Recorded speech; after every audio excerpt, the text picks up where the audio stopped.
My daughter thought she'd hung up. What I heard next wasn't just betrayal, it was a plan to ruin me. She talked about selling our house for $5 million and putting me into a care facility. She didn't know I'd heard every word. She also didn't know Clara had left me her own plan. When Jessica and Tom came home from their celebratory trip to Japan, they found a new lock on the door and a legal notice that made them scream. That scream was a sound I had waited to hear. Before I tell you how a forgotten key to a safe deposit box changed everything, tell me in the comments where you're listening from. And if you believe family treasures are built on love and respect, not bank statements, hit like and subscribe. I'm Walter Hayes. At 72, I'd grown used to a quiet routine. That morning the sun warmed my back as I tended Clara's roses. Each bloom held a memory of my wife of 45 years. The scent of soil, the prick of thorns on my fingers. It was my communion with her. The world felt orderly, then the phone cut through the peace. It was Jessica. Her voice was too bright. "Hi, Dad. How are you feeling today?" I said I was fine, and that the garden was doing well. Underneath her words I heard impatience. The faint tapping of a finger on her phone. "That house is a lot for one person," she said. "The taxes must be enormous. Are you sure you're okay?" It was a tune she'd been singing for months. The house was too big, the upkeep too much, all supposedly for my own good. I gave the usual gentle reassurance. It was a practiced dance of concern and deflection. I knew what she wanted, but not how far she'd go. She sighed. Practiced frustration. "Okay, Dad. I've got to run. Tom's calling." I said goodbye, expecting the click. Instead, the line went silent for a fraction. Then I heard the rustle of the phone and Tom's voice clear as day. "Did you talk to the realtor yet?" My blood chilled. I stood frozen with pruning shears in hand, a pedal on the blade. When Jessica came back on the line, her tone had shifted from warmth to cold efficiency. "Yes," she said. "He thinks we can get 5 million, maybe more, if we move fast. Enough for the downtown Tondo and our Japan trip. But first, he has to go to a nursing home. I'll handle the paperwork this week. He won't even know what's happening until it's done. 5 million, nursing home." The words sat in the garden air like poison. It wasn't the plan that stunned me so much as the casual cruelty, as if she were talking about liquidating an object, not her father. I didn't rage. I didn't sob. I felt a chilling clarity. I walked back into the house. Clara and I had built and went to my father's old mahogany desk. I opened the bottom drawer, the one that had always been locked. My mind flashed to a hospital room 3 years earlier. The beeping machines, holding Clara's fragile hand, and Jessica's tearful promise, "I'll take care of Dad." That memory, once comfort, now cut. I reached into the drawer and my fingers closed on a small cold key I hadn't touched in 3 years. That evening I sat with a cup of tea in the living room. The house was full of friendly ghosts. Clara in the moonlit armchair, her laughter in the creak of the upstairs floorboards. This place wasn't just wood and plaster. It was our life's archive. My training as a financial planner kicked in and I started analyzing rather than drowning in grief. I traced the betrayal back. 6 months earlier at a Sunday dinner, Tom had said, "Walt, you should let Jessica have power of attorney for finances and medical decisions, to make things easier if something happens." It sounded sensible. I declined, saying I could still manage my affairs. I saw a flash of annoyance in Jessica's eyes before she masked it with a smile. That was the first cut. Then the armchair. I came home from groceries to find movers hauling Clara's wingback out the door, while Jessica beamed. I found a modern recliner online. This old thing was dated. She hadn't asked. She erased a piece of my wife and replaced it with something sterile. I said nothing. That was the second cut. The third came when I walked in early from a doctor's appointment and overheard Jessica on the phone, complaining she couldn't drop everything to go to Bali because she had to look after me. Her version of care was a 30-minute weekly visit spent scrolling. The hypocrisy was breathtaking. Those memories didn't hurt so much as focus me. They were puzzle pieces. The garden conversation fit the last piece. Then my phone rang again. "Jessica, honeyed and fake, announced, Tom and I decided to take that anniversary trip to Japan. We'll be gone 2 weeks, but we want to stop by this weekend with a surprise. I knew the surprise, the opening move toward a nursing home. I gave them my blessing. I gave them the rope. I didn't take my sedan keys. I grabbed the old heavy set from my 20-year-old pickup and drove to the bank. The route was less than 10 minutes, but memories ran through my mind. Jessica's scraped knee grin on her first bike, her high school graduation, her staged grief at her mother's grave. I separated the daughter I'd raised from the woman she'd become. One was memory, the other an adversary. The bank lobby was ordinary, people waiting, checking phones, following numbers. I was an elderly man in a worn tweed jacket. Maria, a young professional, greeted me. Mr. Hayes, how can we help? I asked to access my safe deposit box. She led me through carpeted halls to the vault, past steel bars and identical metal doors, number 307. My signature matched the card. The ritual followed. Maria turned the bank's key. I fitted my small cold key into the other lock. 2 turns, a heavy click, the tumblers aligned, and the metal box came into my hands. Maria left me in a small private room. Take all the time you need, Mr. Hayes. The box felt heavier than I remembered, heavy with unspoken promises. Inside were 2 things, a thick dark blue legal binder, and a cream envelope sealed with wax impressed with a rose. On the front, Clara had written my name in her familiar script. My heart tightened. The envelope smelled faintly of her lavender. I broke the seal and read. My dearest Walter, she began, if you are reading this, I am gone, and you have had to open this box. I am sorry. I prayed this day would never come, but I prepared just in case. My love for you was practical, my greatest work. Know that what you find here was not born from lack of love for Jessica. I love our daughter. I see our best in her. Your determination, my eye for detail. But I also see a pragmatism that sometimes cuts away the softer things. She measures life by outcomes and progress. In her rush, she forgets those she leaves behind. She loves you, but not always with your heart first. I could not bear the thought of you in your final years where comfort is a line item. So I used part of my inheritance to create the Clara Hayes Family Trust. Our home is the primary asset. It does not belong to you or Jessica alone. It belongs to the future we built together. I did this to protect you, to give you the right to live in our home for as long as you breathe. That right is absolute. Live fully. Keep my roses. Know my love watches over you, all my love, Clara. Tears I didn't know I'd been holding slipped down my face, but they were gratitude more than sorrow. She'd foreseen this possibility years ago, and built an ark for me. Her letter wasn't condemnation of Jessica, but a fierce, protective act. She left me more than a house. She left a plan and permission to use it. I folded the letter back into the envelope and reached for the dark blue binder. It was time to read the rest. The pages were thick, dense with legal language. To most people, it would be intimidating. To me, after 40 years as a financial planner, it was familiar territory. I knew the law's landscape, the weight of a comma, the power behind whereas and hereinafter. My eyes scanned the first pages with professional speed. The Clara Hayes Family Trust was created on May 10, 2012. I noted the key appointments. Clara was the settler, the trust's creator. I, Walter Hayes, was named the sole lifelong trustee, the manager of the assets. Our daughter Jessica Hayes Martin was listed as the primary beneficiary, the person who would inherit when I passed. On the surface it looked straightforward, a standard trust to keep the house out of probate and make asset transfer clean. I turned the page and searched for the fine print, where a document's true intent usually hides.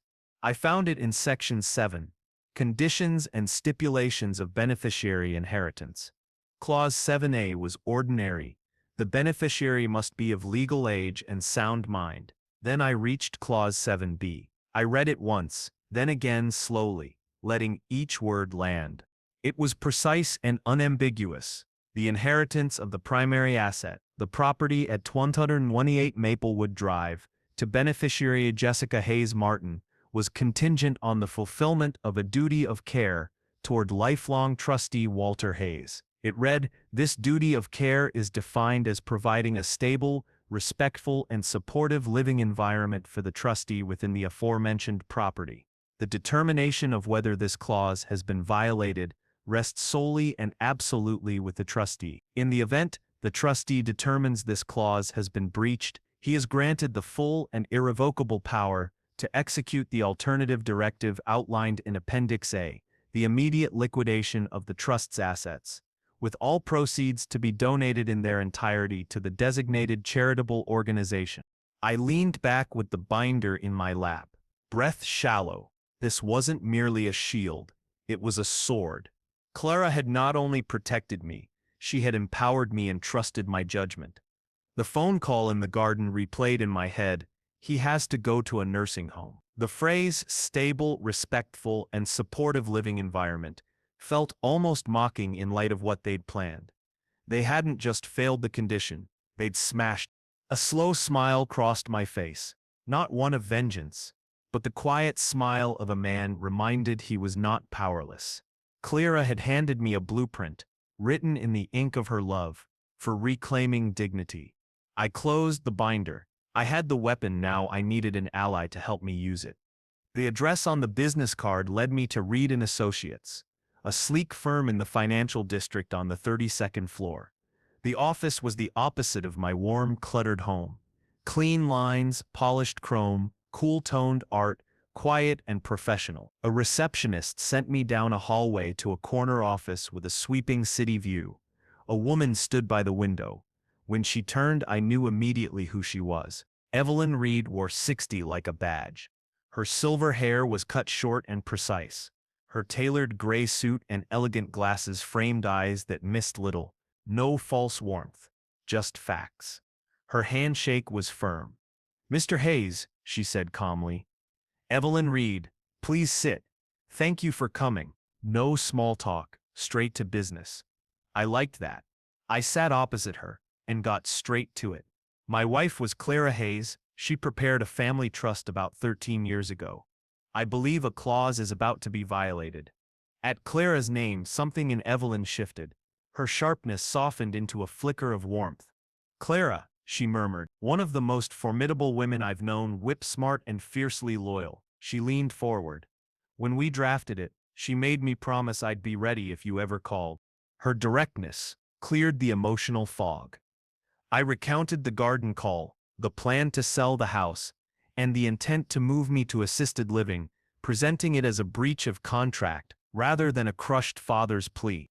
Evelyn listened, fingers steepled, expression unreadable, until a storm gathered in her eyes. Professional anger at seeing a friend's foresight threatened.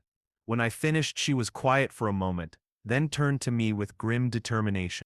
"I see," she said. Clara's foresight was on point. She pulled a binder from a drawer, identical to mine, and placed it between us. "All right, Walter. Let's read her instructions together." The two blue binders sat there like matching bookends. Evelyn tapped her cover. "Clara and I worked a month on this. She wanted every clause ironclad, especially Section 7. She called it the Dignity Clause." I reached into my briefcase and added a slim folder to the desk. Printed emails from Tom persistently urging me to sign power of attorney. Receipts for the new impersonal furniture Jessica had bought to replace Clara's pieces, and a single sheet where I'd written down verbatim the words I'd overheard in the garden with date and time. Habit had made me keep records. Evelyn read everything carefully, then set the papers down with precision. "This is more than enough," she said. "Clause 7B's language is intentionally subjective," she explained, "and Clara gave you sole discretionary power. Your testimony, supported by this pattern of behavior, constitutes an undeniable breach. There won't be a long court fight. Jessica has no legal footing. Her actions have effectively disinherited her. So it's not whether you can act, Walter, but how and when." The mood shifted from review to planning. I told Evelyn I didn't want a prolonged fight. I don't want to drag Clara's memory through months of legal wrangling. I want it clean, Final. I want to follow her instructions to the letter. She agreed. A conventional sale was out slow, public, messy. We needed a private cash transaction. A developer who would pay a premium and close quickly and discreetly. I played the card I'd been holding. Jessica and Tom leave for Japan in 3 days for a 2-week trip. Evelyn's posture changed. Excitement flickered across her face. 14 days, she said. That's an aggressive timeline. But with a motivated seller and in this market, it's possible. She named Sterling Real Estate Development. Off-market acquisitions. Fast, quiet, cash. The plan formed: use an intermediary asset manager to represent the trust so our names don't appear on initial paperwork. Have papers ready by tomorrow. By the time Jessica returned, it would be an accomplished fact. She confirmed the house would be sold, and the proceeds sent to the Clara Hayes Music Scholarship Fund at State University, per Appendix A. All legal, all executed exactly to Clara's wishes. Evelyn's professional mask softened. Clara would be proud, she said. You're doing this for dignity, not revenge. I nodded. That was enough. Evelyn made the call. She then turned to Appendix A. There's one more thing, she said gently. The designated charity wasn't faceless. The Clara Hayes Music Scholarship in the State University's Department of Fine Arts. Clara had told Evelyn music had saved her life. She'd lacked means as a child, and a benefactor paid for her lessons. The piano became Clara's language and sanctuary. Her wish was to be that benefactor for others without means. I pictured Clara at our upright piano, fingers on the keys, a small peaceful smile. This wasn't erasing her memory. It was amplifying it, turning our home into a legacy that would resonate in practice rooms and concert halls. My resolve hardened. This was about preserving dignity and fulfilling her dream. My phone buzzed. Jessica's smiling photo lit the screen. I answered on speaker, her voice, bright and practiced. Dad, you won't believe this. Tom and I found an amazing deal to Tokyo. We leave in 3 days. Isn't that wonderful? I looked at Evelyn. She nodded once. Decisive. The universe had handed us a timeline. I replied calmly, That's wonderful, Jessica. You deserve a nice vacation. Have a great time and don't worry about anything here. Oh, we won't, Dad, she said, relief audible. See you when we get back. Love you. The line went dead. The silence in the office felt absolute. Evelyn and I exchanged looks. The last piece had clicked into place. Over the next 2 weeks, our lives ran in parallel.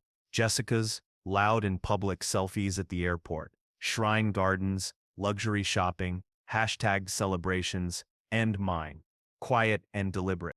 Evelyn moved in the background with calm authority. Mr. Sterling, she said on the phone, the trust will accept your cash offer. Preliminary documents can be signed and couriered by end of day. The starting gun had fired. While Jessica posted another wedding anniversary style photo, I sat at our dining table, the same table that had hosted every birthday, and signed document after document as trustee. No audience, no cameras, just me carrying out my wife's final instructions. A discreet Sterling appraiser later came to the house. Young, professional, efficient, he measured and assessed like any asset, uninterested in Clara's roses or the marks on the doorframe where we'd tracked Jessica's growth. To him, the property was an asset, not a home. I watched them work, a ghost in my own life, feeling oddly detached as the soul of my home got translated into the cold language of a financial report. The pace accelerated. The cuts between their life and mine grew shorter and sharper. A photo of Jessica and Tom in front of Mount Fuji went online with the caption, "On top of the world." At that moment, Evelyn's computer pinged with a simple subject line, "Wire transfer initiated." They posted a video on a bullet train. As the countryside blurred by, I sat in a quiet office downtown with Evelyn and a representative from the asset management firm. We watched a different blur, a line of numbers moving on a screen. A soft chime followed. The transfer was complete. $5 million, minus commissions and fees, now sat in the Clara Hayes Family Trust account. The final steps were almost anticlimactic in their simplicity. Evelyn made one last call. "The funds have cleared," she said. Proceed with transfer to the beneficiary account. She wasn't referring to Jessica. She meant the university. The last action fell to me. The day before my daughter's flight landed, a polite young woman from the management company came to the house. I had already moved my personal items, the boxes of memories, into storage. The house was empty, echoing and clean. I handed the keys to her, no ceremony, a quiet, irreversible exchange. The house was no longer mine. The stage was set, the trap laid. All that remained was for the actors to return. With the transaction complete, and the keys scheduled for handover, a strange quiet settled over the house. The frantic energy of the prior week vanished, replaced by the hollow echo of my footsteps on hardwood floors. Rooms stripped of furniture and rugs felt cavernous and unfamiliar. My life had been reduced to cardboard boxes stacked against the walls. I was taking only what mattered, the items that held our stories. My work was slow and deliberate. I wrapped the small porcelain robin that had sat on Clara's bedside table for 30 years. I folded her favorite cashmere sweater, still faint with lavender, and placed it in a box labeled keepsakes. This was packing as ritual, a final quiet conversation with the woman I loved. In the attic, at the bottom of a cedar chest, my fingers found a worn leather photo album. I sat on the dusty floor and opened it. Pages held ghosts of happier times. Our wedding, bringing Jessica home from the hospital, her first steps. One photograph stopped me. A summer picnic when Jessica was 5. She sat on my shoulders, hands tangled in my hair, head thrown back in unrestrained laughter. I looked up at her, that bright, trusting face, and a father's adoration filled the frozen moment. Where had that girl gone? What happened to the child who thought her father the strongest, kindest man in the world? A wave of deep sadness washed over me. Grief not for the house or the money, but for the daughter I had lost long before she planned to discard me. That sadness brought clarity, not doubt. My actions were not a betrayal of that smiling child. They were a consequence for the woman she'd become, the woman who had forgotten that child existed. I spoke softly to the photo in the attic. "This isn't for you," I whispered. "This is for the woman who forgot you. This is for your mother and for me." It was an act of preservation. I would protect the memory of that joyful father from being erased by my daughter's callousness. I closed the album gently, then placed it on the fireplace mantel in the house's center. I wouldn't take it with me. That part of our story belonged to the house, and the house no longer belonged to me. I turned the key and opened the door to my new life. The apartment was modern, on the 15th floor, with clean white walls and large windows that drank in afternoon light. Smaller and more compact than my old home, it felt lighter. It didn't hold ghosts, but the quiet promise of a future I could write. I set the single keepsakes box on the polished floor. I walked to the floor-to-ceiling window and looked out. The city sprawled beneath me, a vibrant map, no longer confined to a single street or garden. The setting sun painted the sky orange and purple. Car lights flowed like a river of stars. I took a deep breath, the first truly deep breath in years. It felt like freedom. I felt no regret, only a profound peace. The stage was set, the curtain about to rise. All I had to do was wait. A black SUV pulled up and the doors opened. Jessica and Tom stepped out, rested, tanned, triumphant, wearing clothes that hinted at duty-free shopping, luggage plastered with Tokyo tags, a 2-week victory lap. "The first thing we do before we unpack," Jessica said, giddy, "is call the interior designer for the condo. I want Italian marble." Tom laughed, adding they'd book Maldives tickets first class. They were already drunk on a future they assumed was guaranteed. They walked the stone path, Tom twirling the house key on his finger. At the front door he leaned to kiss Jessica, and then tried the key in the lock. It wouldn't go in. He fumbled, pushed, jiggled. Nothing. "What's wrong with this stupid thing?" he muttered, mood evaporating. "You're using the wrong key, genius," Jessica snapped, taking it. She forced it in.